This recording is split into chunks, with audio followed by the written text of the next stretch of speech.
Hey y'all. So, it's been a couple weeks since my last video, and I guess I should probably tell you what's going on.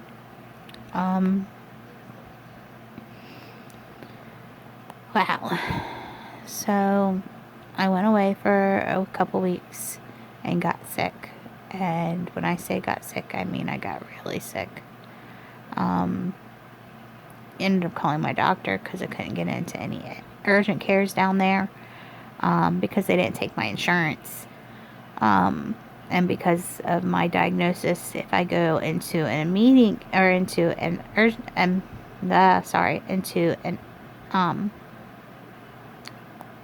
emergency room, they automatically want to admit me.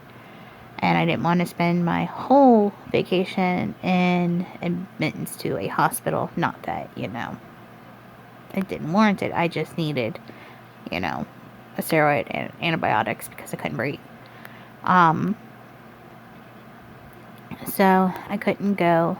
And so I called my doctor up here and cried a little. And, she sent me some medication down south. Then I get back and, after lots of talking and things like that, we learned that the doctors are preferring me to go to hospice. And when I first heard those words, I can tell you, it makes your heart sink. The doctor swears to me that hospice doesn't mean death. It just gives me more options. And while I hear hospice and think I'm dying, which, I've been dying now for 3 years, she swears to me that that's not what that means. It just means that I'll get more options, more health options, more options to medicine, things like that. Because right now, they're writing me pain meds, but the pain meds that they're writing me eventually, it'll wear out. And I am on a very, very high dose of narcotics. And unfortunately, that's just, it doesn't even touch the pain on some days. But other days, it's plenty. So, we're getting there. And it's one day at a time. But you need to trust your doctors. And you need to be able to take care of yourself. And, things like that. I had so much I wanted to tell everybody. And so much that, I need to say, I am a very, very demanding person. I am a person who is very judgmental. I am someone who holds grudges. And unfortunately, it's one of those things that when I lay here by myself and I'm thinking, wow, where did my life go? And, who have I held a grudge against that I really shouldn't have? And while there's some people who I don't want back in my life, there's other people who I really wish would make an effort to contact me. But they won't, and that's okay. And I'm okay with that. Like, I have come to peace with that. But I have also learned to forgive people in the last probably 2 months, 3 months that I have not forgiven beforehand. Not that I would have forgiven. How about that? Without this diagnosis. When you hear that you're dying the first time, it was like, oh, nope, that's it, we're done, whatever. Then, oh, and by the way, I am dressed. It's just lower um, so when you hear you're dying the first time, you tend to come to grasp with things. When you hear you're dying the second time, you're like, oh, okay. And now, with everything, I just want everything in order, and I want to make peace with everybody, and I want no hard feelings from anybody. At least not on my end. I mean, I can't promise about anybody else's end, but I'm on my end. I can't. And I want every, thing at the most at pass. Meaning that, I don't want any hard feelings from me towards anybody. And I don't want anyone to say, well, she hated me. Well, I don't hate anybody anymore. There's been lots of people in my life who have caused a lot of heartache. And those people at one point in time I really, truly hated. And it's come to the point now that I don't even hate them.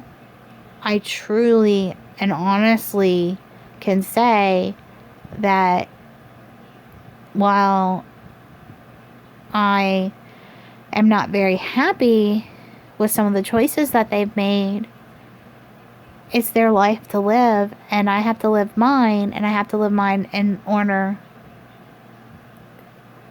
I have to live mine the best way that I know how.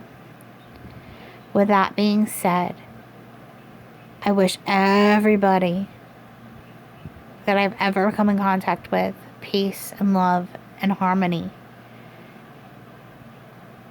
and goodwill and all of that stuff. And if you ever find out that you're in my shoes, meaning stage 4 or even stage 1, I hope that you find doctors that treat you well. And if you don't have doctors that treat you well, find new doctors. And if you don't have a spouse that treats you well, get rid of them, because a spouse that treats you bad is not worth it. I am also going to touch on something that a lot of people don't understand and a lot of people disagree with. But I need to talk about it. And unfortunately, it's come to time for me. I chose not to do any more treatment because I wanted quality of life over quantity of life. And the reason being is that when I did chemo and radiation, I was sick all the time. And without doing chemo and radiation, I had a couple more years of life that wasn't sick. And, the last probably 6 months I've been really run down. But it's okay. I'm okay with that.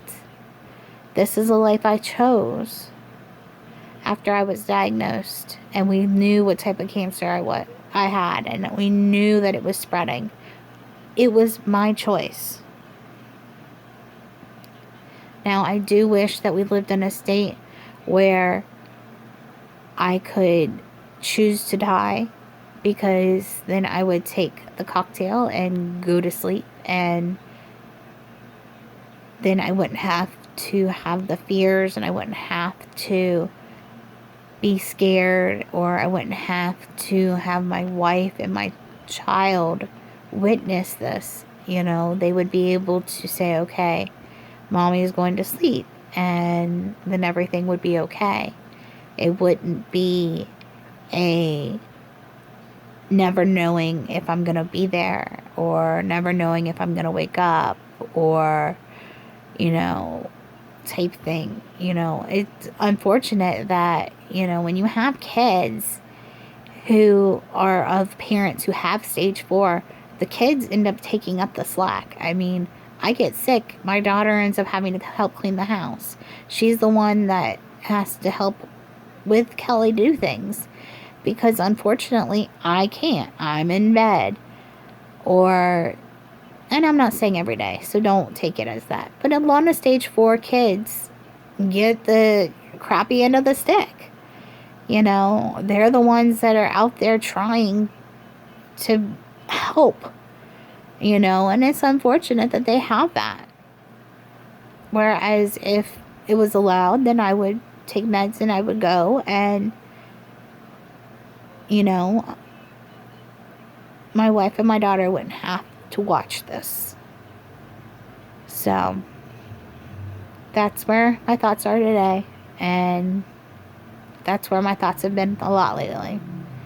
So with that, feel your boobs, feel your balls, and above all else, forgive, for not saying forget, but forgive and love one another.